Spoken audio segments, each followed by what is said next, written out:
10 रुपए दिए।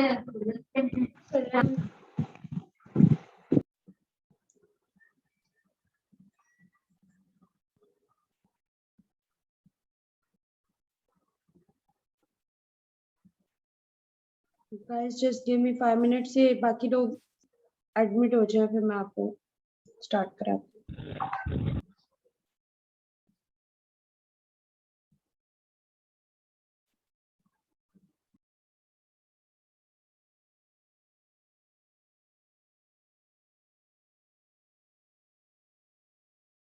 एक बार ग्रुप में मैसेज कर दें, कोई रह तो नहीं गया, फिर हम स्टार्ट करें।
जी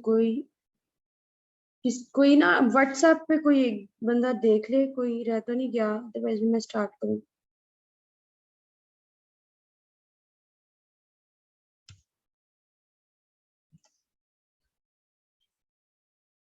अच्छा जी, इसमें से मेरा कोई पुराना स्टूडेंट जो कि मेरे साथ इसको देखे कि मेरी आवाज आ रही, कुरतुलैन या जाद, आप में से कोई देख लो। पलविशा भी मेरी पहले वाली स्टूडेंट है। अगर आप में से किसी को आवाज वगैरह कुछ भी इशू है तो मुझे बता दे, कोई एक बंदा लीड कर ले मेरे साथ।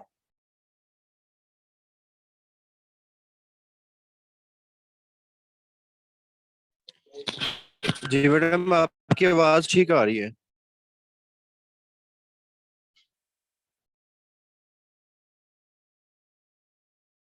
जी ठीक है, थैंक यू।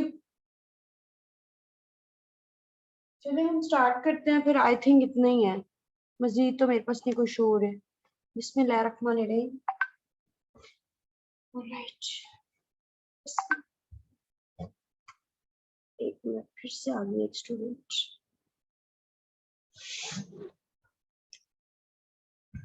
आप मीनवाइल अपने क्वेश्चन जो है ना चैट में ड्रॉप करते जाएं, जो आपके माइंड में बहुत ज्यादा क्वेश्चंस हैं उनको देख लें।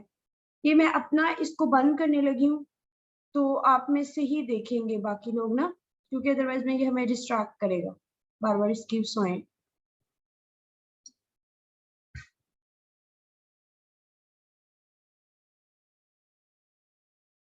जी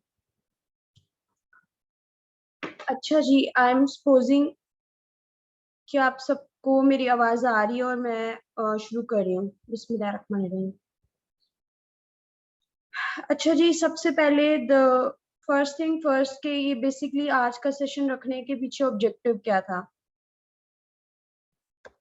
जी आप लोग सब अपने अपने क्वेश्चन मीनवाइल ड्रॉप करते जाएं। मैं एंड पे 1 मिनट पे ही आपकी जो है वो करूंगी, क्वेरीज को एड्रेस करूंगी। Right now let me complete, ताकि मैं एक दफा एक गो में सेशन को कंप्लीट करूं, उसके बाद we are ready to go.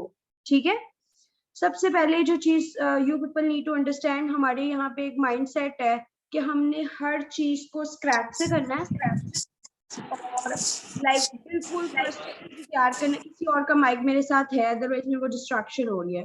Please आप लोग अपना म्यूट कर लें, सो हम लोग डिस्ट्रैक्ट ना हो। ठीक है, अच्छा फर्स्ट ऑफ ऑल मैं आपको कंप्लीट पैकेज बताऊंगी, how to study, what to study, what not to study, और पास्ट पेपर को कैसे देख के चलना है। अगर आपको आज जेंडर स्टडीज का पास्ट पेपर एनालिसिस आ जाएगा, it would not be hard for you to do same for the other subjects. Like you can replicate, you can imitate the same methodology for other subjects. Gender studies एक बहुत ही अच्छा scoring subject है अगर किसी को इसकी technique आ जाए. ये स्टार्टिंग में आपको बहुत ड्राई लगेगा, उसके पीछे लॉजिक ये कि आप अपने कॉन्सेप्ट क्लियर नहीं करते. आपका कॉन्सेप्ट क्लियर करने का सबसे बेस्ट वे ये है कि आप कोई भी अपनी जो मेन बुक है उसको just for once as a novel पढ़ेंगे. ये पॉइंट्स आप कहीं पे नोट डाउन करते जाएं. एक बुक जो आपकी मेन बुक होगी आपने उसको रीड करना है. ऐसे रीड करना है कि आपने जस्ट उसकी अंडरस्टैंडिंग लेनी है. ये माइंड में नहीं रखना कि मुझे पता नहीं रिटेन करूंगा, उसको रिप्रोड्यूस कैसे, कोई भी आपने डिस्ट्रैक्शन नहीं रखनी. सिर्फ आपका ये पर्पस होना चाहिए आपने as a novel as a subject उसको अंडरस्टैंड करना है कि ऑन सरफेस है क्या, जेंडर स्टडीज का सब्जेक्ट मैटर क्या है. मैं आपको जेंडर स्टडीज का सब्जेक्ट मैटर बता देती हूँ जो इसकी जिस्ट है और ये इसी के ही इर्द गिर्द रिवॉल्व करेगा. तो जहां पे आपको ये कीवर्ड्स नजर आएंगे आपने वहां पे रुक जाना है. ये बेसिकली आपके टेकअवेज है, ये आपके कीवर्ड्स हैं. जहां पे ये आएंगे पहली चीज मैंने आपको बताई, आपने मेन बुक को as just for once glance over करना है, रीड करना है रिगार्डलेस ऑफ दिस फैक्ट कि आपको कुछ समझ आ रही है या नहीं आ रही. जस्ट फॉर वंस रीड करना. जब आप कर लेंगे तो ये टेकअवेज हैं जहां पे आपने रुकना है. लाइक जहां पे आपके लिए एक टेक अवे है वहां पे आपने रुकना है कि आपने इसमें से क्या समझ आई है. फॉर इंस्टेंस यहाँ पे कीवर्ड है फेमिनिज्म, यहाँ पे कीवर्ड है जेंडर स्टडीज में जेंडर इटसेल्फ, यहाँ पे आपके लिए कीवर्ड है वुमेन स्टडीज, यहाँ पे आपके लिए कीवर्ड है डेवलपमेंट, यहाँ पे आपके लिए कीवर्ड है मिथ्स वर्सेस रियलिटी,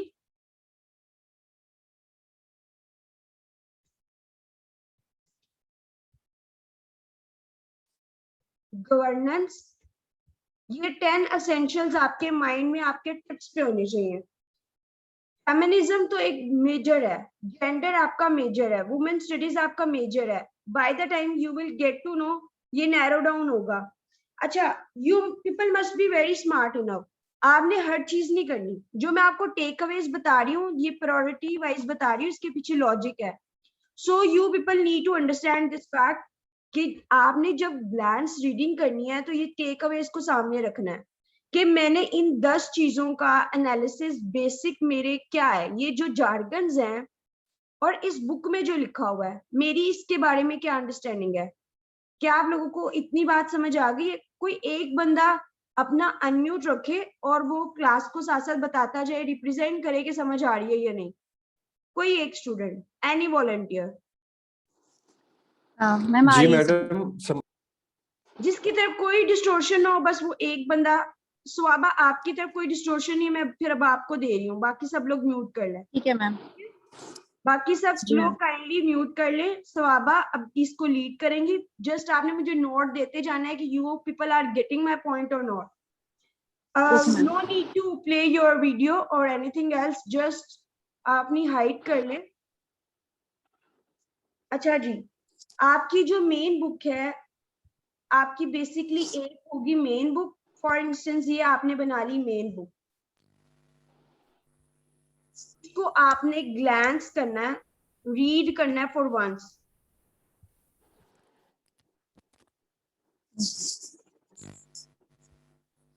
सब कुछ पढ़ने के लिए नहीं होता, सब कुछ डाइजेस्ट करने के लिए नहीं होता. You people need to be very smart to crack this subject. ये बहुत इजी पीसी सब्जेक्ट है अगर आप इसको तरीके से लेके चलेंगे. अच्छा जी, हम डिस्कस कर रहे थे कि ये टेक अवेज हैं जिसपे आपने आके रुकना है और ये 10 है. 10 इन नंबर्स हैं, आपने इसको इसी कैटेगरी में देख. सबसे मोस्ट इंपॉर्टेंट वर्ड है फेमिनिज्म, उसके बाद जेंडर, उसके बाद वुमेन स्टडीज. ये 3 टॉप रेटेड है. इन पे तो आपने डेफिनेटली रुकना है और आपने देखना है कि what you have learn so far. उसके बाद आपके पास आ जाएगा डेवलपमेंट, मिथ, गवर्नेंस और जो भी एक रह जाते हैं केस स्टडीज हो गई. लेकिन बेसिक यही है 5 से 6 चीजें. आपका जो सारे का सारा इंसर्कल करेगा कोर्स, वो इसी पे करेगा। मैं भी आपको सिलेबस भी खोल के दिखा दूंगी, कैटेगराइज भी करा दूंगी। आपने सबसे पहले कौन सा टॉपिक करना है, सेकंड पे कौन सा करना है, थर्ड पे कौन सा करना है, सब चीजें बता दूंगी, ठीक है। लेकिन क्योंकि मैंने ये डिस्कस किया कि मैंने आप लोगों से एज प्रॉमिस मैंने पहले आपको पास्ट पेपर एनालिसिस कराना है, तो मैं भी आपको पास्ट पेपर एनालिसिस ही कराऊंगी पहले, ठीक है। ठीक है miss. First thing first, book reading हो गई, टेक अवेज कैसे लेने, कहाँ से लेने, किस टाइम पे लेने, ये बात हो गई खत्म। अच्छा, अब करना क्या है, ये आपके सामने है डूज एंड डोंट्स। सबसे पहले 7 हैबिट्स ऑफ इफेक्टिव पीपल, ये कि बिगिन विद मामा को ना सुबह की क्लास हो रही है, दादी आ गए। म्यूट म्यूट ये म्यूट कर लें जिसकी तरफ भी है डिस्टोर्शन, म्यूट कर लें सब। अच्छा जी, वापस आ जाएं, क्योंकि एकदम से मेरी डिस्ट्रैक्शन होगी तो मेरे लिए मुश्किल होगा दोबारा से उसी मोमेंटम में आना। Begin with and in mind की स्ट्रेटेजी क्या है, जो मैंने शुरू करवाई थी अभी के लोग क्या करते हैं, स्टूडेंट्स क्या करते हैं, बुक उठाई, इंट्रोडक्शन तैयार करना शुरू कर दिया, फर्स्ट चैप्टर तैयार करना, बिल्कुल ब्लैंक, कुछ नहीं पता, ना आगे ना पीछे, कोई पास पेपर एनालिसिस नहीं किया, पेपर कैसा आता है, क्वेश्चन कैसा आता है, रिगार्डलेस ऑफ दिस फैक्ट, बस जिसको कहते हैं ना अल्लाह की बस पनाह है, बस शुरू कर देना और जैसे आपके पीछे कोई लगा हुआ है। Begin with and in mind का ही आप सबसे पहले तो फेमिलियरिटी विद द मटेरियल होनी चाहिए, वो आपने बुक पढ़ के ले ली। उसके बाद begin with and in mind से ये मुराद है आप 5 इयर्स के पेपर लें, उनको अपने सामने रखें, उसके बाद जो जो क्वेश्चन आते हैं उसको रेलिवेंट चैप्टर में लोकेट करें, उसके आगे लगाएं 1 स्टार। जो जितनी बार रिपीट होगा उतने ज्यादा स्टार्स होंगे, ठीक है। सबसे पहले आपने वो स्टार्स, फॉर इंस्टेंस 4 से 5 जो स्टार 5 स्टार है, पहले वो वाला टॉपिक करना है। उसके अगर किसी के 5 स्टार हैं तो it's mean it is very much important, तो आपने उसके बनाने हैं डिटेल नोट्स। बाकी जो होंगे 3 वाले होंगे उनके आपने बनाने हैं माइंड मैप्स, जिनका 1 टाइम होगी फ्रीक्वेंसी, जस्ट आपने उसके शॉर्ट नोट्स या 1 पेजर बनाने। Are you people getting my point? Yes ma'am. हर एक चीज आपकी अटेंशन हर एक चीज के लिए नहीं बनी। आपने अपनी लाइफ में you people need to learn, अगर आपको CSS फर्स्ट गो में करना है, begin with and in mind के प्रिंसिपल से चलें, 80-20 प्रिंसिपल को फॉलो करें, क्या चीज इंपॉर्टेंट है बस वही करें और बाकी लीस्ट इंपॉर्टेंट को छोड़ दें। जब आप पास्ट पेपर एनालिसिस करोगे उसके आगे स्टार्स लगाओगे, आपको नेचुरली पता लग जाएगा कौन से चैप्टर में से कौन सी चीज आती है और उसकी क्या फ्रीक्वेंसी है। वो तभी पता लगेगा जब आपने एक दफा बुक को फॉर वंस रीड किया होगा, क्वेश्चन आपको लोकेट करने आ जाएंगे। कुछ भी है आपने ऑब्जेक्टिव भी देना है, आपको ओवरऑल सब्जेक्ट मैटर भी पता होना चाहिए, इसलिए आपको फॉर वंस नोवेल की तरह रीडिंग करना जरूरी है। उसके बाद थर्ड पॉइंट ये है कि आपने हर क्वेश्चन की आउटलाइन बनानी है। मैं ये वाली आउटलाइन नहीं कह रही जो हम ऐसे में लिखते हैं, लाइक वो 20-30 मार्क्स की होती है, वो डिटेल आउटलाइन होती है। यहाँ पे सिर्फ 5 पॉइंटर्स होते हैं। अभी मैं आपको यहाँ पे पूरे का पूरा पेपर अटेम्प्ट करके दिखाऊंगी, तो you will get to know 4 से 5 चीजें, introduction, what is what, challenges, उसकी remedial measures, critical analysis, conclusion, and that's it, nothing more nothing less, no subheading, nothing, कुछ भी नहीं। तो मेन छोटी सी ब्रीफ सी आउटलाइन, ताकि आप भी डिस्ट्रैक्ट ना हो और आपका जो पेपर पढ़ने वाला है वो तो बिल्कुल भी ना हो। उसके बाद आपने ग्राफिक्स ऐड करने हैं। ग्राफिक्स होते क्या हैं? ग्राफिक्स क्या होते हैं? आप अपनी जो स्कैटर्ड पॉइंट्स को हैं उनको एक जगह पे लिखते हैं, लाइक टेबुलर फॉर्म में, लाइक आप छोटे छोटे वो जो बनाते हैं 2-3 पॉइंटर्स वाले वो बना लें, मैप्स बना लें, वट एवर यू लाइक। मैं अभी आपको वो भी बना के दिखा दूंगी ग्राफिक्स कैसे बनाते हैं। उसके बाद अगर क्रिटिकल एनालिसिस है, डिस्कस है, एनालाइज है, डिस्टिंग्विश है, इस तरह के क्वेश्चंस में क्रिटिकल एनालिसिस दें, आप अलग से एक हेडिंग दें। अब ये मुझसे बार बार क्वेश्चन पूछा जाता है क्रिटिकल एनालिसिस होता क्या है?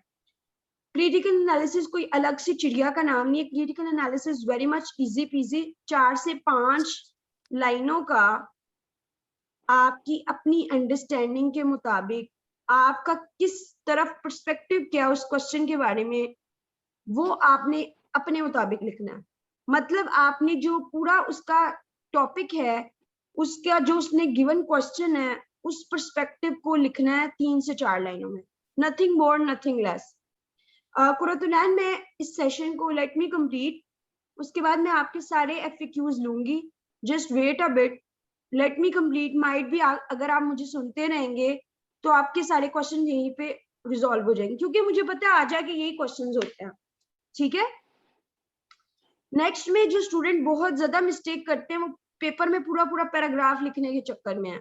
पूरा पैराग्राफ क्यों लिखना है बेटा आप लोगों ने? आपने जस्ट रेलिवेंट रहना है, टू द पॉइंट लेना है, बुलेट पॉइंट्स में लिखना है, इंट्रोडक्शन, कंक्लूजन, कंप्लीट पैराग्राफ में लिखे। बाकी आप ज्यादा हेडिंग्स दें और अंदर आपने जो एक्सप्लेनेशन है वो पॉइंटर्स की फॉर्म में दें। उसके बाद आ जाता है आपने प्रेफर करना है शॉर्ट नोट्स बनाने हैं। वो मैंने आपको टॉपिक A, B, C बता दिए हैं। टॉपिक A वो 4-5 टाइम्स आए हुए हैं, टॉपिक B वो है जो 3 टाइम्स आए हुए हैं, और टॉपिक A जो है लाइक C जो है वो आपकी उसकी फ्रिक्वेंसी 1 और 2 टाइम्स है। तो आपने उसके शॉर्ट नोट्स बनाने हैं, ये मैं आपको पहले बता चुकी हूँ। डिटेल नोट्स आपने सिर्फ थ्योरीज के बनाने हैं जो कि मोस्ट इंपॉर्टेंट है। यहाँ तक अगर आप लोग कहते हैं तो मैं यहीं पे रुक के पहले क्वेश्चन ले लेती हूँ, लेकिन I don't think so it's wise idea, क्योंकि फिर हमारा पास पेपर जो मैंने अटेम्प्ट करके दिखाना है वो ना रह जाए हमारा। Ma'am keep going. Nuzair, current analysis जो क्रिटिकल एनालिसिस होता है ना वो कंटेम्प्रेरी टॉपिक्स में बिल्कुल डाल सकते हैं, चाहे वो करंट अफेयर का हो चाहे जेंडर का हो, बट द पॉइंट इज कि क्रिटिकल एनालिसिस से आपकी मुराद क्या होती है। आप लोगों को क्रिटिकल एनालिसिस लिखना नहीं आता। यहाँ पे मैं 1-2 टॉपिक्स का, अगर आप if you people would have some time, तो मैं यहाँ पे आपको एक आध लिख के भी दिखा दूंगी। क्रिटिकल एनालिसिस कोई मुश्किल चीज नहीं है। लाइक फॉर इंस्टेंस फेमिनिज्म है, आपको क्वेश्चन इस तरह का आ जाता है कि वो काइंड्स मांगता है और बताता है कि आप बताएं थर्ड वर्ल्ड कंट्रीज में फेमिनिज्म रेलिवेंट है या नहीं है, फॉर इंस्टेंस ऐसे का कोई क्वेश्चन है, तो आप क्या करते हैं? आप उसका क्रिटिकल एनालिसिस में क्या करते हैं? आप अपनी ओपिनियन देते हैं कि आपके मुताबिक थर्ड वर्ल्ड कंट्रीज में फेमिनिज्म का कंस्ट्रक्टिव रोल है या डिस्ट्रक्टिव रोल है, व्हाटएवर 2-3 लाइनों में एक्सप्लेन करें। एनालिसिस का मतलब ये होता है what is your takeaway, like what is your point, what do you think about the particular topic, ठीक है। अभी तक जितने हुए जुहेब, मैं बस एंड पे ले लूं, मैं पहले ये जो दे दिए इन लोगों ने क्वेश्चन वो मैं बता दूं। इस पीपीटी में मैंने रिकमेंडेड बुक्स की लिस्ट डाल दी, अकबर मिल जाएगी आपको। अब मैं शो भी कर देती हूँ। नुजैर, मैं भी आपको जब पास्ट पेपर एनालिसिस कराने लगती हूँ ना तो आई विल शो यू कि कहाँ पे बी फिट होता है क्रिटिकल एनालिसिस और कहाँ पे नहीं होता, ठीक है। अच्छा जी, वॉइस का इशू आ रहा है।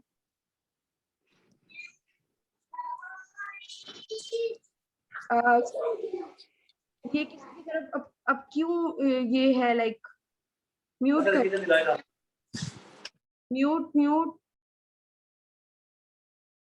अच्छा, मेरी वॉइस क्लियर नहीं है, पता नहीं, एक स्टूडेंट ने बोला हुआ है।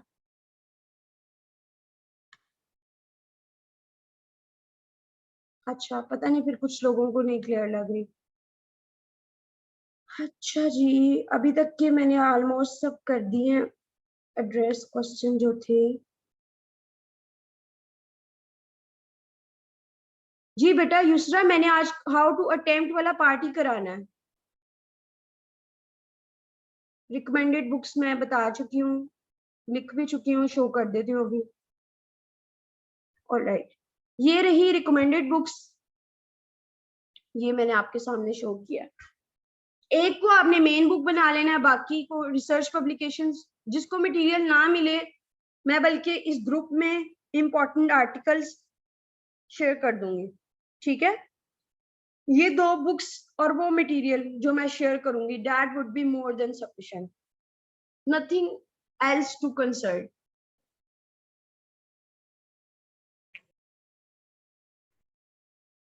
अच्छा जी, अब ये हमारे पास क्वेश्चन आ गया जिसके लिए हमने इतनी जुस्तजू की है और इतना सब कुछ, ये पूरा सेशन कंडक्ट करने का ऑब्जेक्टिव बस इतनी सी चीज थी। आई होप सो कि ये आपको क्लैरिटी से नजर भी आए जिस ऑब्जेक्टिव के लिए मैंने इसको किया है। अच्छा, सबसे पहले तो ऊपर जरा रीड करें, ये क्या लिखा आ रहा है? Part 2 is to be attempted on separate answer book, attempt only 4 each question, nothing important, कुछ भी नहीं important है। अच्छा, क्वेश्चन नंबर 2 में रीड करने लगी हूँ, इसको डायसेक्ट करूंगी, लिखूंगी, इसको कैसे अटेम्प्ट करना है ईच एंड एवरीथिंग बताऊंगी।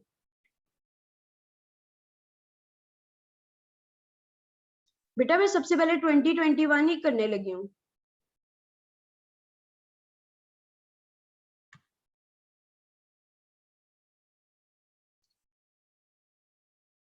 Discuss in detail what the autonomy and integration debate in gender studies have important contribution for the development of field of knowledge। ये कौन कहते हैं इतना मुश्किल पेपर है? सिंपल पहला चैप्टर है, उसमें एक टॉपिक है सेकंड या थर्ड, ऑटोनॉमी वर्सेस इंटीग्रेशन। अब ये autonomy versus integration basically difference का क्वेश्चन है। Always go with the difference question, always go with the notes like जिसमें गिवन नोट्स के लिए दिया हो। यहाँ पे तो कोई भी नहीं दिया हुआ 2021 में, उससे आपको ज्यादा मार्क्स मिलते हैं। लाइक उन्होंने सेग्रीगेट किया होता है 10 मार्क्स ईच, तो अगर वो आपको 10 में से 7.5 8 भी दे देता है तो ओवरऑल आप इतना नहीं ले सकते। आउट ऑफ 20 वो कभी भी आपको 16 18 19 ही देगा। लेकिन जब आप नोट्स वाला करते हो तो कलेक्टिवली आपको ज्यादा मार्क्स मिल जाते हैं।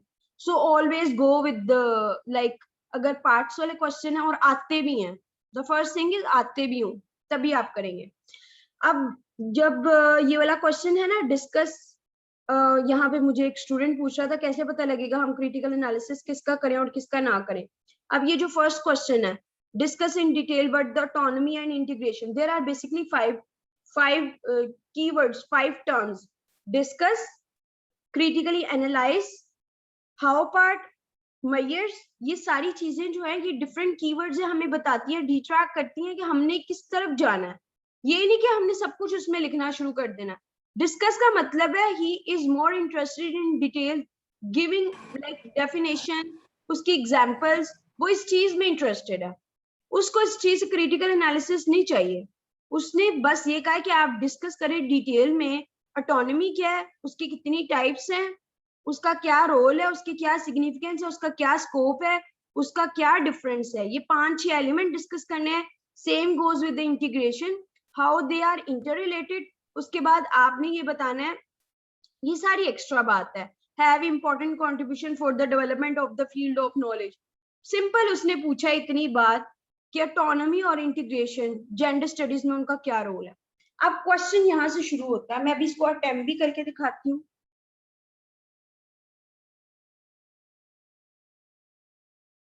अगर किसी के पास कॉपी पेस्ट रोइयर में पड़ा है तो मुझे दे दें तो ज्यादा बेहतर हो जाएगा।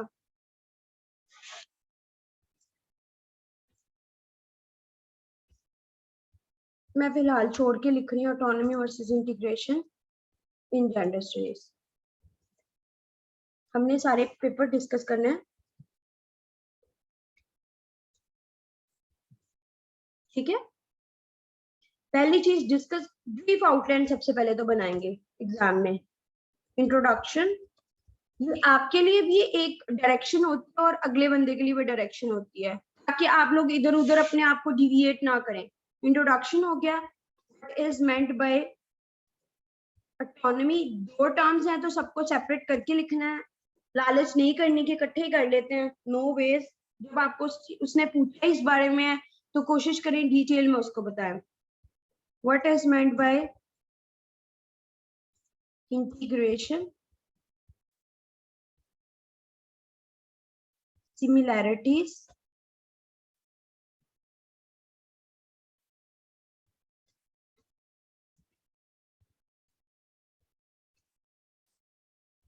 dissimilarities,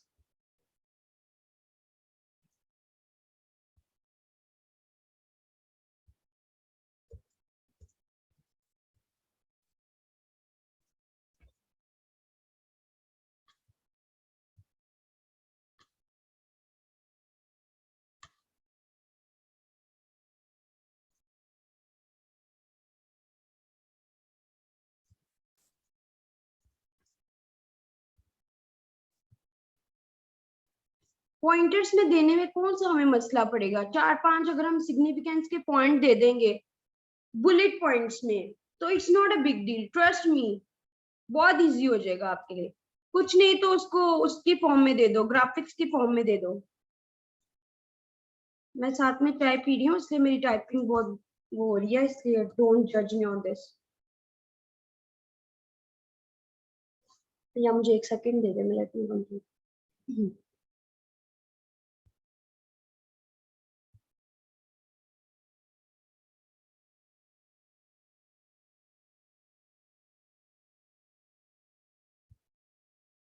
नहीं बेटा, कभी भी नहीं कम बनेगी। अभी मैं आपको पॉइंट्स कहेंगे तो पॉइंट्स लिख के भी दिखा देती हूँ। ऑटोनॉमी में उसकी डिफरेंट टाइप्स होती हैं, उसको आप पॉलिटिकल लेवल पे देखो, उसको आप सोशल लेवल पे देखो, उसको अगर आप अच्छे रिसर्च जो है ना वो ओरिएंटेड आर्टिकल्स कंसल्ट करते हो तो it's not a big deal. मैं अभी आपको करके भी दिखाती हूँ, ये देखिए। जैसे स्क्रीन शो हो तो काइंडली मुझे बताइएगा, क्योंकि आप लोगों को मैंने सोच लिया था कि मैंने आज आप लोगों का ये जो है ना, मुझे इतने मैसेजेस आते हैं, हमें ये इतना मुश्किल पेपर आया, पेपर इतना इजी है, पता नहीं आप लोगों की तैयारी नहीं शायद अच्छी थी। I don't know what went wrong with you people.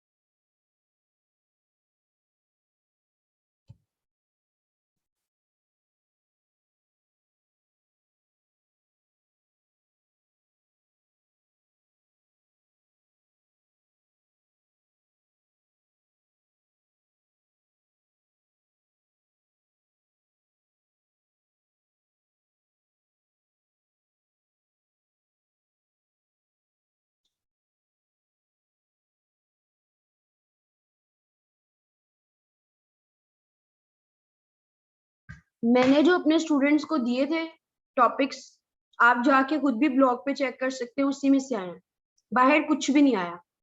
You can check at your own, date देखिएगा, टाइम देखिएगा, कब मैंने पब्लिश किया और एग्जाम कब था।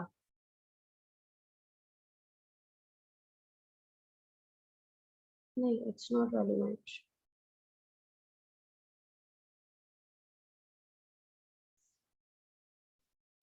ये आप लोगों के मटेरियल का तो मसला हल होना, ये आप लोग जो मटेरियल का कहते रहते हैं, आप लोगों के पास मटेरियल नहीं है, मटेरियल नहीं है। ये देखें, ये आपने पढ़ना है, इसको डाउनलोड करना है, इसको पढ़ना है, इसमें से पॉइंट्स ले लेना है। देखें, जब आपकी अंडरस्टैंडिंग होगी तो आप नेचुरली खुद ही इसका डिफरेंस भी कर रहे होंगे और खुद ही इसका सब कुछ कर रहे होंगे। स्टिल नहीं समझ आई तो अभी मैं करके दिखा देती हूँ।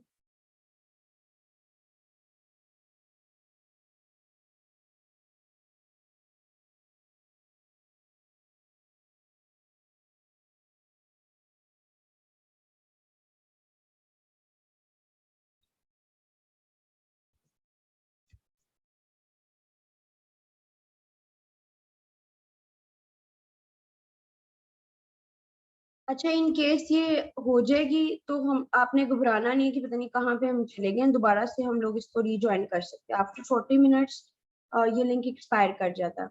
पॉइंट ऑफ डिफरेंस देखा, ऑटोनॉमी, इंटीग्रेशन, ये बाकी हमारे लिए रेलिवेंट चीजें, ये एक्स्ट्रा एक्स्ट्रा ही।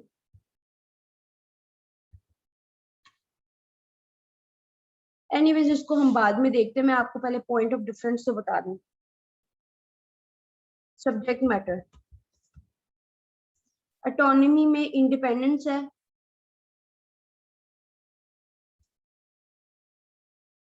इंटीग्रेशन में कोऑर्डिनेशन है।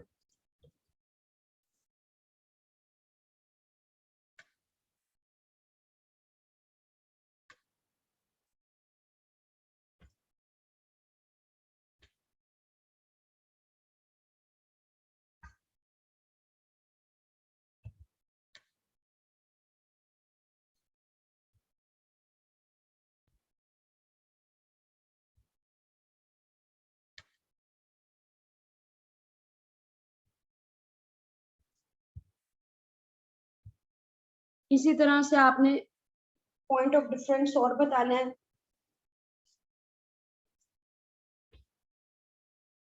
पॉलिटिकल अरीना में कैसा है,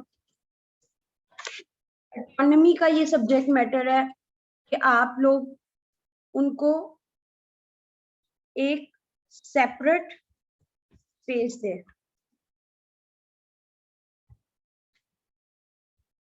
इंटीग्रेशन ये कहता है सिंक करें हर चीज को, ठीक है।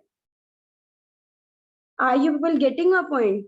हम लोगों का एजेंडा क्या है, ये आपके सामने आउटलाइन है। हमने पहले इसकी डेफिनेशन बतानी है, उसकी टाइप्स बतानी है, फिर इंटीग्रेशन क्या है, उसकी क्या इंपॉर्टेंस है, उसकी टाइप बतानी है। ऑटोनॉमी होता है कोई चीज खुद करना और बगैर किसी की इंटरफेरेंस से। इसकी एग्जांपल एक सिंपल से ये देती हूँ।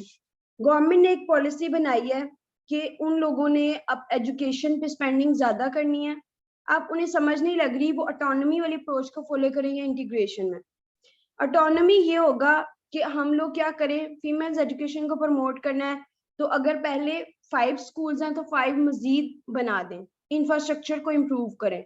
इंटीग्रेशन कहते हैं कि नहीं, आपके पास 5 हैं, आप ऐसा करें आप 10 और बनाएं और सबको मेन स्ट्रीम करें, सेग्रीगेट ना करें, उसी के अंदर ही इंटीग्रेट करें। जितने स्कूल्स हैं उसके अंदर ही फीमेल्स को एडजस्ट करें, ना कि 5 to 10 मजीद बना के उसके उनको एक स्पेशल कुशन प्रोवाइड करें।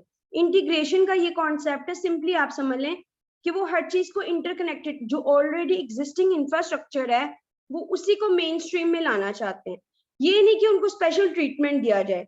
Same goes with the female. वो ये कहते हैं वुमेन को अगर आपने एम्पावरमेंट देनी है तो एम्पावरमेंट ये नहीं कि आप उनको हर जगह पे कंफर्ट जोन में उनको सेफ एक स्पेशल बबल तैयार किया जाए जहां पे उनको हर चीज एक प्रोवाइड की जाए। इससे क्या होता है कि नेचुरली एक वो आप समझ लें डिस्क्रिमिनेशन का एलिमेंट आ जाता है। वो इससे क्वाइट बेटर क्या आप इंटीग्रेट करें। आपके पास जो भी ऑप्शंस अवेलेबल हैं, अब फॉर इंस्टेंस अगर आपके पास 10 वैकेंसीज हैं तो आप उसमें से 7 जो है मेल ओरिएंटेड कर दे, 3 फीमेल्स कर दे, बजाय कि आप उनके लिए स्पेशल कोई कोटा रखें, कुछ भी करें, आप उसी में उनको एडजस्ट करें। कोटा सिस्टम ये इंटीग्रेशन का ही एक कॉन्सेप्ट है, ठीक है। उसके बाद आपने सिमिलैरिटीज डिसिमिलैरिटीज बतानी, सिग्निफिकेंस आपने पॉइंटर्स में बताने, आपका क्वेश्चन सॉल्व हो जाएगा। Any question up till now? It's so obvious कि मैं आपको पूरा यहाँ पे अटेम्प्ट नहीं करके मैं जस्ट आपको एक वे बता रही हूँ कैसे कैसे होगा और कैसे उसको अटेम्प्ट करना। नेक्स्ट हम क्वेश्चन पढ़ लेते हैं। आई होप सो थोड़ा बहुत तो आपको समझ आ रही होगी। Masculinity and femininity are the deeply, ये भी फर्स्ट चैप्टर का क्वेश्चन है, are the deeply engraved realities since distant part in the human history. Basically masculinity क्या है, जो मेल्स चोमिनिज्म को प्रमोट करते हैं। फेमिनिटी क्या है, जो फीमेल्स को प्रोटेक्शन प्रोवाइड करते हैं। वो कहते हैं basically are the deeply engraved realities since distant past in the human history. मतलब कि इनकी रूट्स इतनी ज्यादा स्ट्रॉन्ग हैं कि हम उसको अलग कर ही नहीं सकते अपनी हिस्ट्री में से। Discuss various theoretical debates on the construction of masculinity and femininity to make it explicit that the formation of both is either natural or social reality.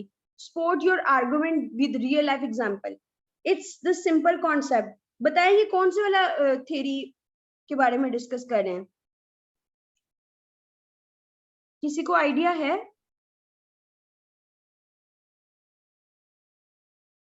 किसी ने कुछ नहीं पढ़ा हुआ? सबके लिए ये न्यू कॉन्सेप्ट है। ये देखें, अभी मैंने आपको दिखाना है, आप लोगों ने कहना है हमने ये पढ़ा हुआ है और ये बहुत इजी कॉन्सेप्ट है। Let me show it to you.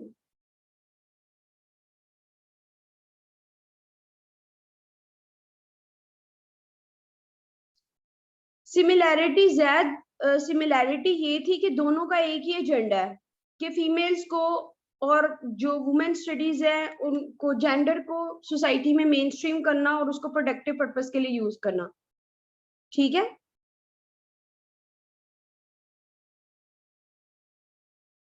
एक मिनट देखो इसको क्या करना है। ये मैं आपको जेंडर स्टडीज का सिलेबस दिखाती हूँ।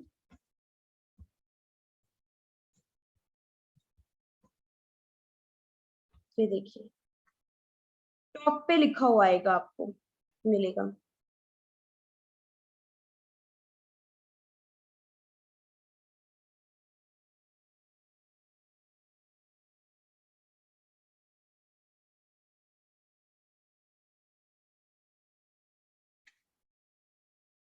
ये देखें जी,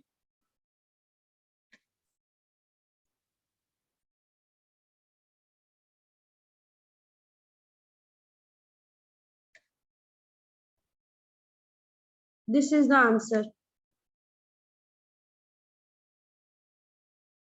ये आपका मैस्कुलिनिटी एंड फेमिनिज्म और नेचर वर्सेस कल्चर, इन दोनों को मिक्स करके उसने ये क्वेश्चन पूछा हुआ है।